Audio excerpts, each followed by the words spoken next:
ಕೆಲಸಕ್ಕಷ್ಟೇ ಸೂರ್ಯ ನಿಗದಿ ಅಲ್ಲ, ಬೆಳಗೋ ಹೊಣೆಯು ಕೂಡ ಅವನಿಗಿದೆ.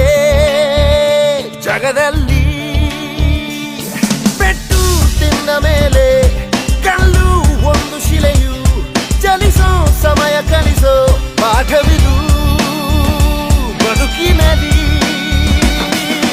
ಅಲೆಗಳಿಗೆ ಸೋಲ ಮರಳಾಗಬೇಡ, ಬೆಟ್ಟದಂತೆ ನಿಲ್ಲೋ, ತಲೆ ಎತ್ತಿಕೊಂಡು ಭುಜ ತಟ್ಟಿಕೊಂಡು ರಾಜನಂತೆ ಬಾಳೋ. ಜಾಗೋ ಜಾಗೋ ಜಾಗೋ, ಚೂರು ಬದಲಾಗೋ, ಬೇಟೆಯಾಡೋ ಸಿಂಹ ಮಲಗಿದರೆ ಹೇಗೋ.